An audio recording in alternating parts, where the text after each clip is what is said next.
Greetings, Fruits and Hoopies. Do you know where your towel is? Today we have got our satchel, we have got our towel, we have got a Galactic Gargle blaster, and we have got our Hitchhiker's Guide. All we need to do now is do this episode of Monday Madness.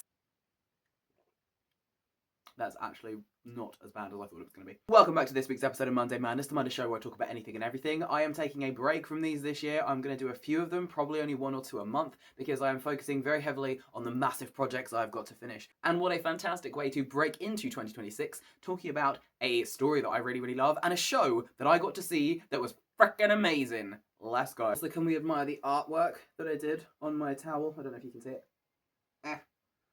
It says, "Don't panic," and it's got a whale and a bowl of petunias on it.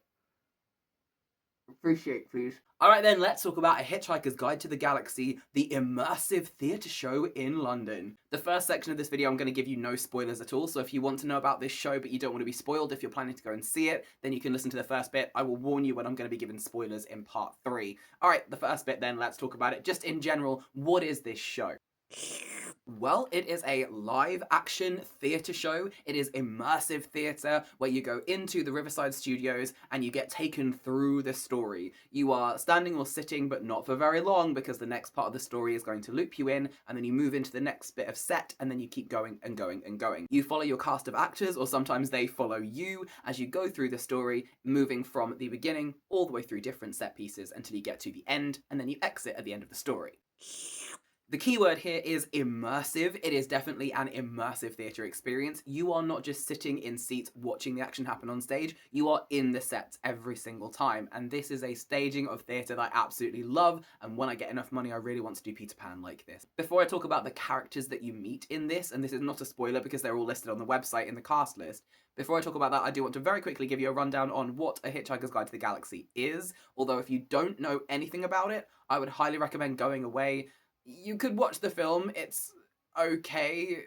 Yeah, I would much more recommend to you listening to the radio show. Maybe read the books if you want to read the books, or listen to the audiobooks, but the radio show is absolutely top tier. I would recommend starting there. There's also a TV show which has some of the same actors who voice the characters in the radio show. There's so many different things that you can watch and interact with, or just read it if you want to read the books as well. So A Hitchhiker's Guide to the Galaxy, in the tiniest nutshell I could possibly give to you, is a very British comedy, sarcastic, witty adventure through space. If I was going to compare it to anything, it would be Red Dwarf and the Orville, that kind of thing. So it's lots of very big, strong personality, crazy characters in space having shenanigans. Planets get blown up, they go to prehistoric Earth, they go to various other worlds and realms and planets, they go to the very end of the universe itself, and several people try to blow them up in the process. That being said, what characters do we meet then? Well, there are characters that you meet in person and characters that you meet on a screen or that you hear the voice of. The characters that we hear from or see on a screen are Trisha McMillan, Trillian, and the Vogons, and we also get the guide as well, so the voice of the guide. Very well voiced as well. The characters that we get to meet in the show include Arthur Dent, Ford Prefect, Fenchurch, Marvin, zaphod, Beeblebrox, Eccentrica Golumbits, if you know, you know, some Magrathians, Slarty Bardfast, Hummerkavula, and Wowbagger, which I did not realise until I looked up the cast list because we didn't get to speak to that actor. Next up, I'm going to do just some very quick answers to some very quick questions, still spoiler free. After this, we'll move on to part 3, which is going to contain spoilers. The first question I wrote down was it worth it? Which seems to be what a lot of people want to know when they're paying for theatre experience or an adventure or an experience or whatever it is. I almost feel like this question should come at the end so I can qualify it with all of the previous things that I've said. But in case there's anyone here who doesn't want to watch spoilers, I'm going to say it now. Yes, it is worth the money to go and see this show. Now, it is London prices, of course, and it is an immersive theatre experience, so the tickets went from, I think, £40 up to about 70. I was very lucky. I got my ticket as a gift, and it was a VIP ticket, so I got all the extras, and let me tell you, if I had paid, I would have been very satisfied as well. It was totally worth it. But if you do not want to splash up for the VIP one, absolutely understand. I could not.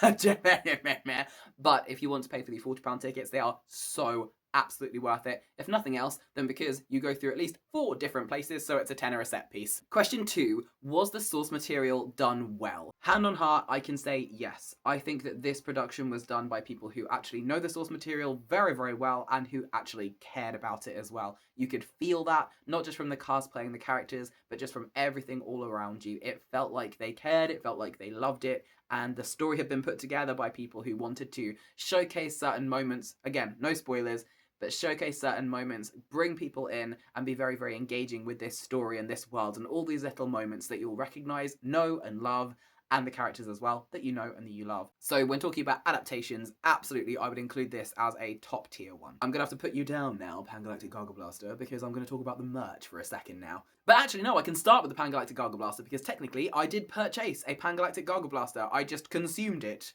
So I have consumed the merch, it's inside me somewhere. So, Galactic Gargle Blasters, I tried to replicate them while I was making this video. So, you could buy things from a bar at a certain point in this story, and there were various things on the menu, and one of them, the tip-top shining beacon, was the Galactic Gargle Blaster.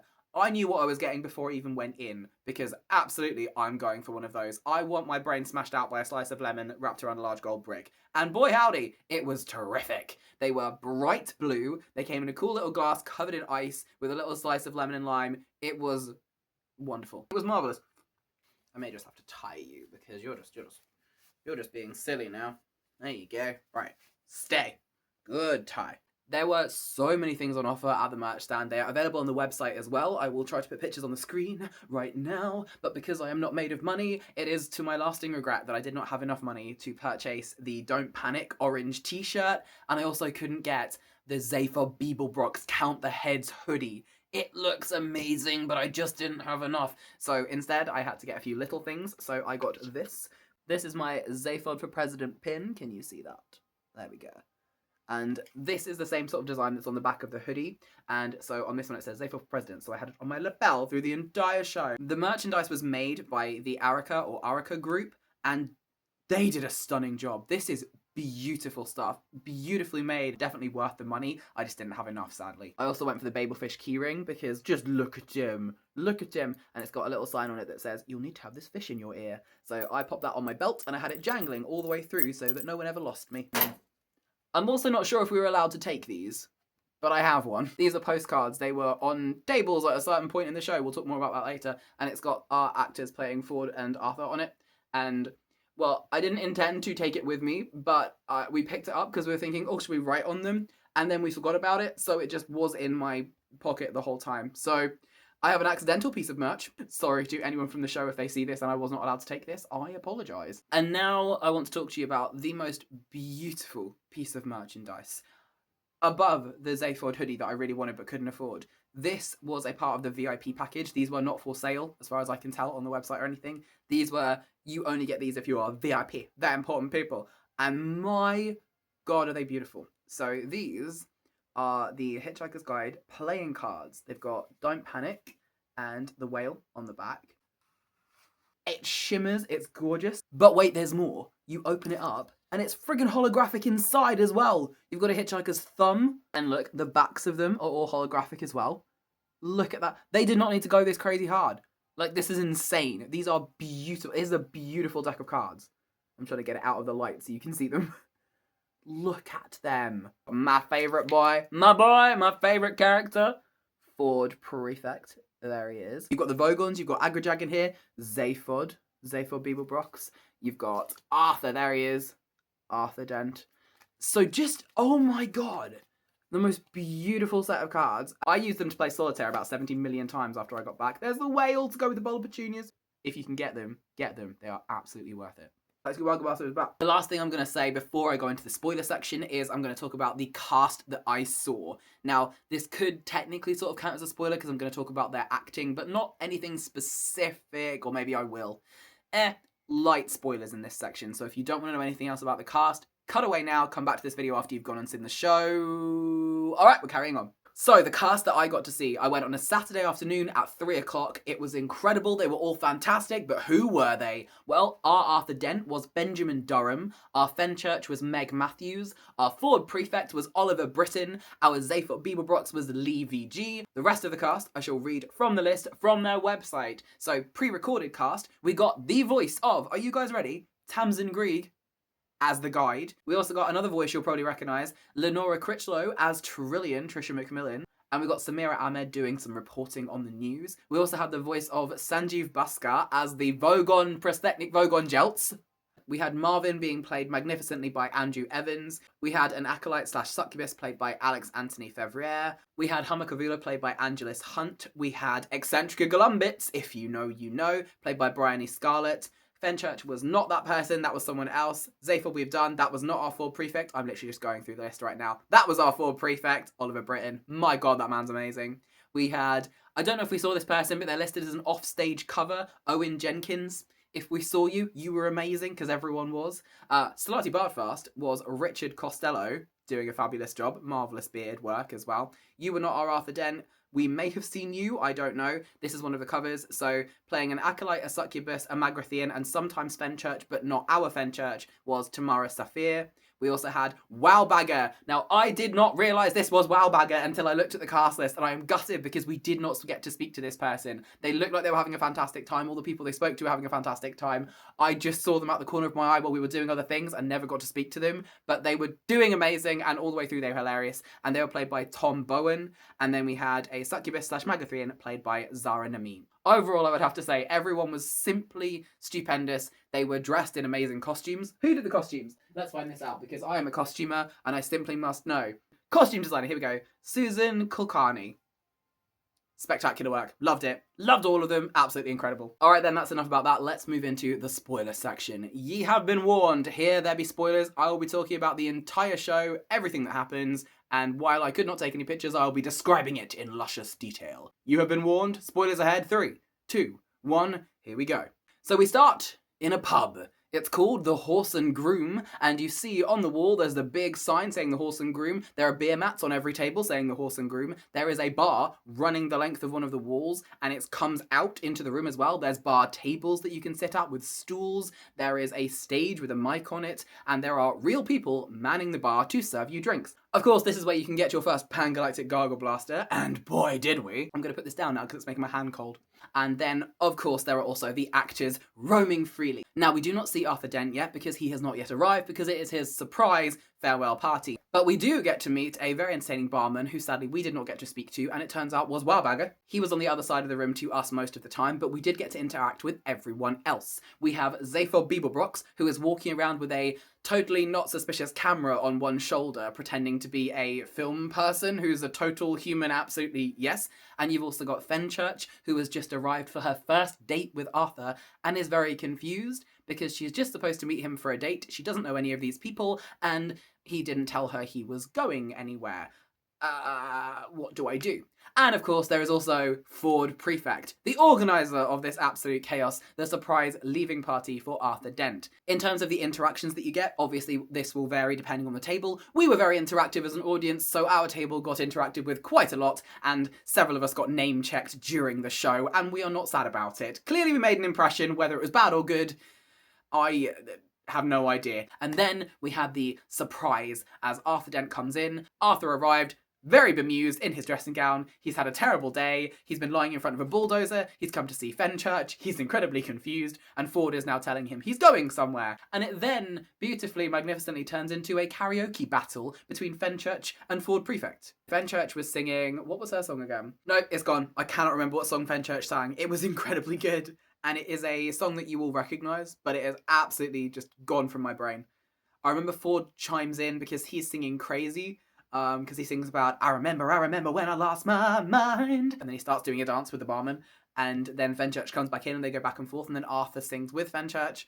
And Fenchurch was such an incredible singer, I feel really bad. I think I was distracted by how good the song was sounding that I forgot to remember what song it actually was, so I'll put it in the comments if I remember later. Oh, that's gonna bug me. Editing Mauku here. I remember the song at last. It's several hours later. The song is What's Up by 4 Non-Blondes. You'll know it. It's this one. That one. Oh, that has been bugging me for so long. Alright, back to the video. Anyway, they had a little karaoke battle, and then the Vogons arrive, and we get a 10-minute warning, and we see the Vogons on the screen, and they're gonna blow up the Earth, and Fenchurch has a moment where she realises, oh, there's something I'm missing, something important I remembered, and it's her moment from the cafe in Rickmansworth, and she decides to go outside because she has this feeling that she should go and find out what this is all about.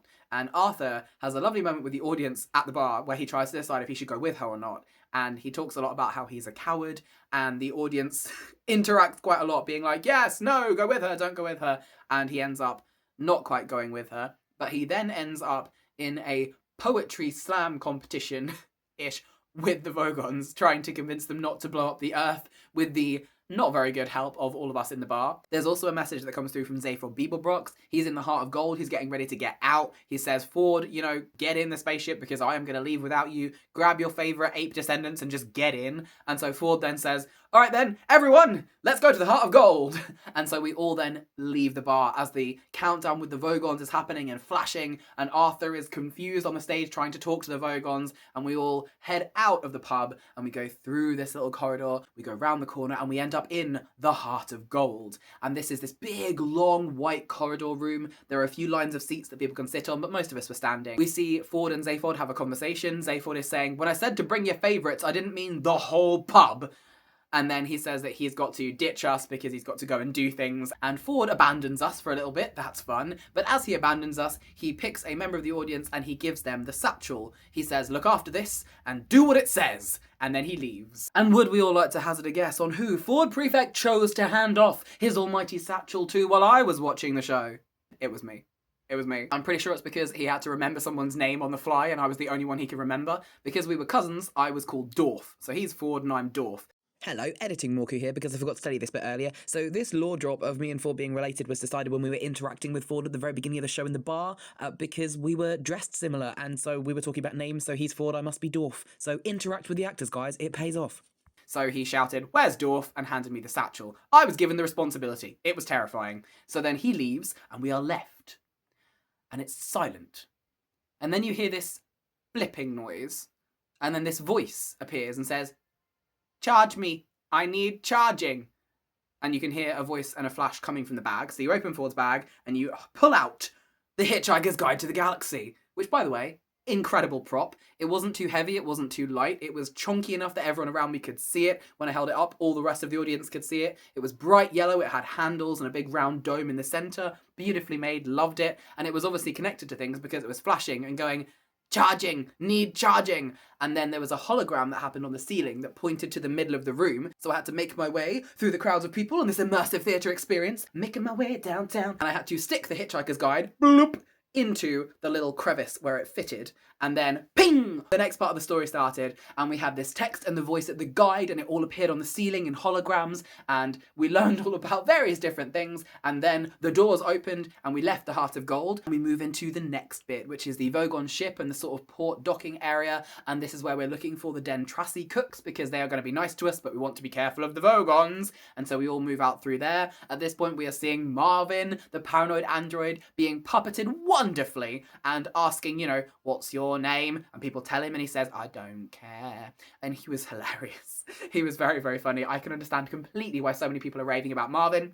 And we move through and there's another huge set piece and we see all these different stalls where people are mixing, well, snot. It was gross and horrible, but it was great. More beautiful costumes. This is where Eccentric Golumbits was, if you know, you know. And there were more cast members here as well, doing beautiful things with set pieces and props and everything, being very interactive. Marvin moved through the group as well. Eventually we got Ford Prefect, and then Arthur Dent rolls into the room. He looks a bit different. He's in a different outfit. He seems more haggard, and he is pulling a sandwich cart, and he starts making sandwiches. And we had a beautiful interaction because we just happened to be standing right in front of the bit where his cart ended up. So we got to chat to Arthur about how he makes sandwiches out of perfectly normal beasts and how he's given up looking for Fenchurch because he's looked for her for so long and he just can't find her. And we saw her on a screen earlier, so we got to tell him that. No, don't give up, Arthur. She's on the screen. She needs you. She's looking for you too. And he was just, oh, so beaten down and sad, and it was terribly, terribly sad. But of course Ford comes along and the story moves on, and this is the bit where everything got even more crazy chaotic. So within this scene, we had essentially a song about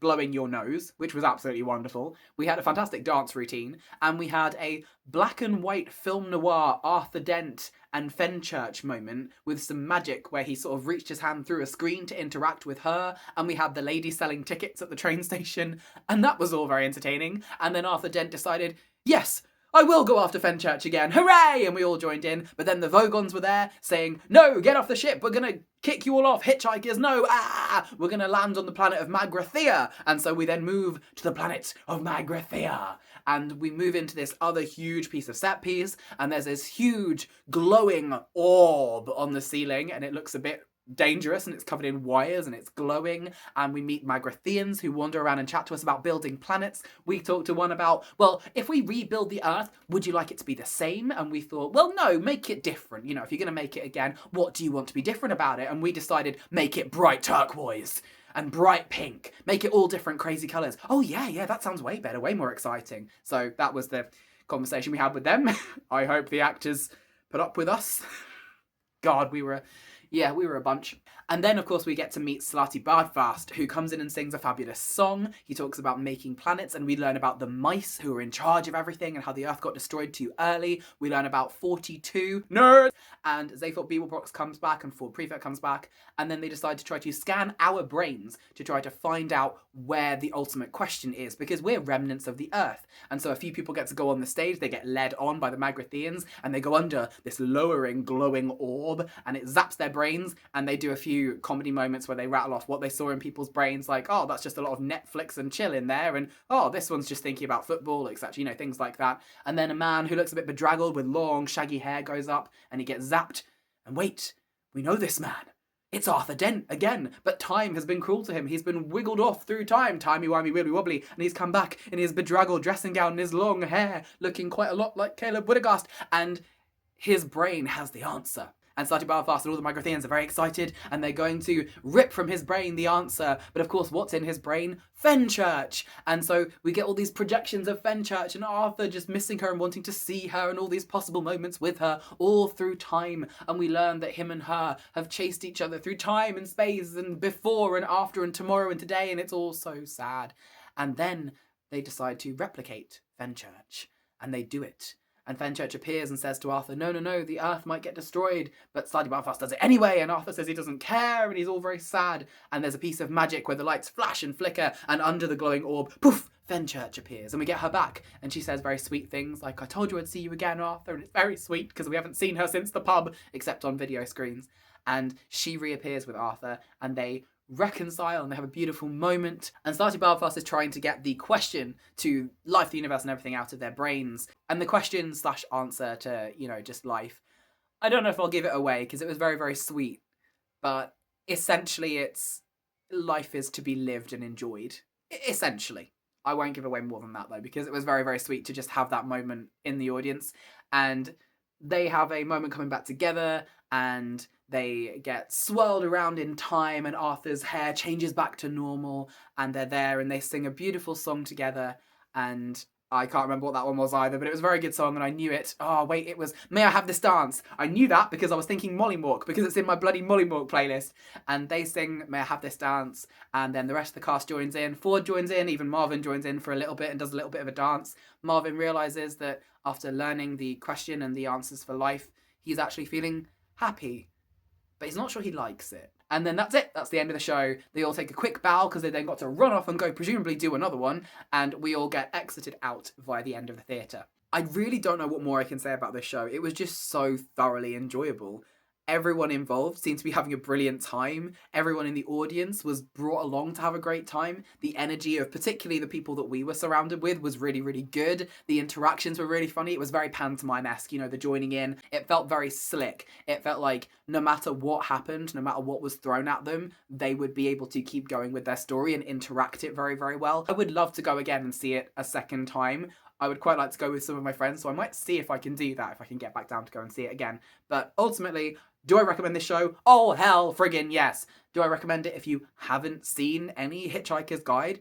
Yes, I do, because even if you know nothing, it's still just really fun to come along for the ride. I think especially if you interact with the characters, if you make the effort to do that with them, you learn who they are very quickly, and you then follow their story. There are lots of in-jokes and bits and pieces that you might miss, but overall that's not particularly important. It's still a really fun show just to engage with, and engaging with characters who are really truly embodying their roles, there's nothing sweeter than that. The costumes and the sets are beautiful. It is absolutely worth it. Drink a Pan-Galactic Gargle Blaster and just enjoy the ride. But particularly, if you have any knowledge or love for the Hitchhiker's Guide series, definitely worth a go if you can.